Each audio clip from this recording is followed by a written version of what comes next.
Mange sæder i minibusser er på grund af manglende lovkrav ikke konstrueret til at klare trafikuheld.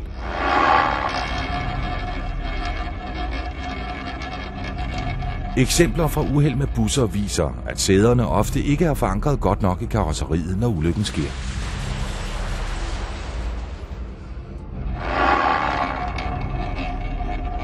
Nu kræver nye direktiver fra EU, at nye busser og minibusser skal have testet og godkendte sæder med sikkerhedsseler til alle passagerer.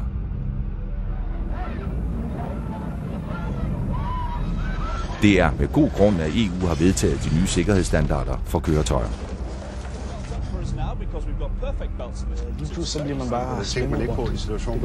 Until a few weeks ago, this coach was carrying children to school. Now, what the problem is that these seatbelts are.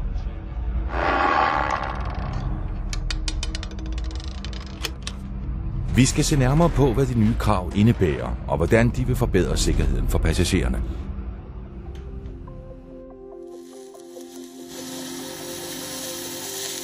Det kræver adskillige test og produktudvikling. At lave et sæde, der tåler de påvirkninger, det og passageren kommer ud for ved en ulykke.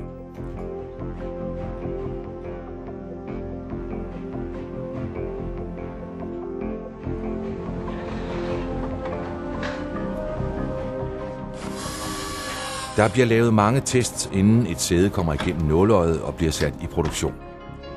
Hensigten med de mange tests er at sikre, at den samlede konstruktion kan modstå de kraftige belastninger, der frigives under en ulykke. Inden man går i gang med at teste et sæde, er der en række konstruktive krav, der skal være opfyldt. Blandt andet, hvor sikkerhedsselen skal monteres.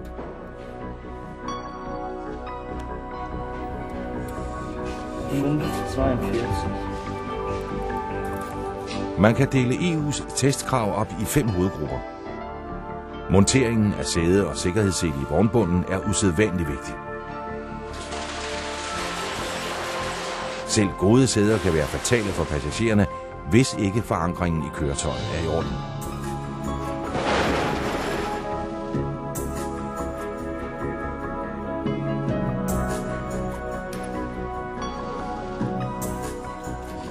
Hvorimod, hvis man tester sæder, sikkerhedsforankringer, gulvskinner og vognbund som en samlet løsning, ser resultatet anderledes ud.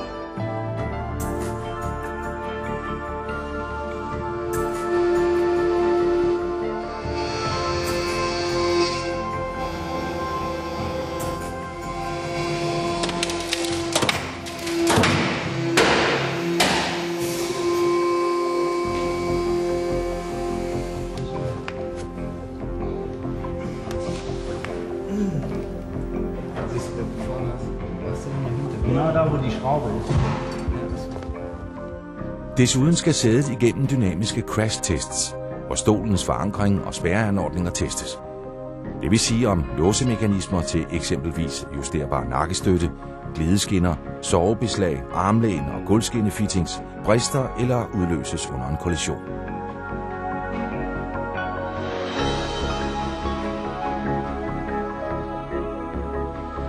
Ryglæn og nakkestøtter bliver afprøvet for modstandsdygtighed og deformation.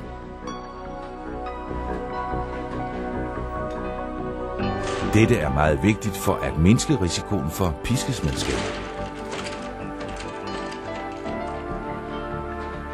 Nakkestøttens materiale afprøves for evne til at optage energi ved anslag med passagerens baghoved. Ryglæn og nakkestøttens bagside testes ligeledes for evne til at optage energi, når en passagers hoved rammer et foranstående sæde.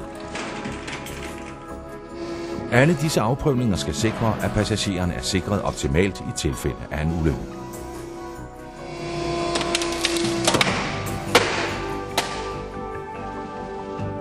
For at opfylde de nye EU-krav er det nødvendigt at udføre disse tests i alle de bilmodeller, som man ønsker at montere sæderne i.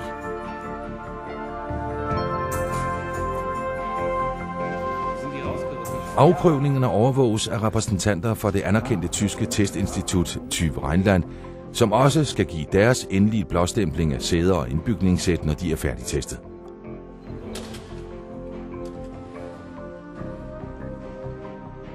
Flere af afprøvningerne foretages hos Typ i Køln. mens andre foretages i Janys eget udviklings- og testlaboratorier på fabrikken i Danmark.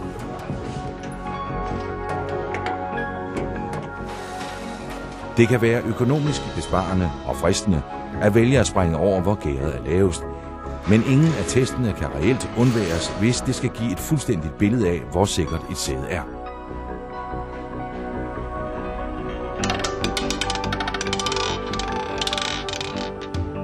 Hvis man vælger en nem løsning frem for den gennemtestede model, så sparer man også på sikkerheden og spiller højt spil med en stor indsats.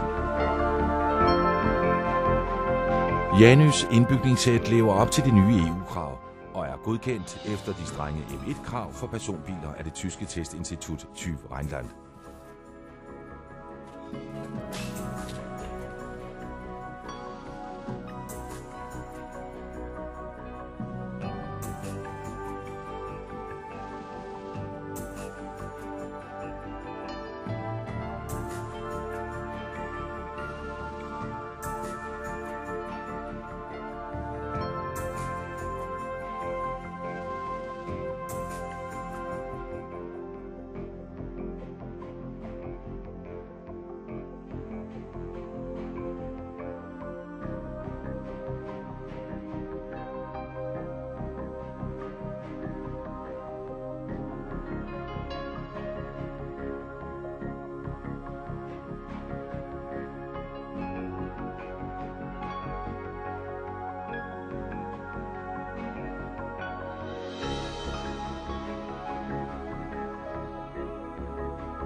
Jany, når det næstbedste simpelthen ikke er godt nok.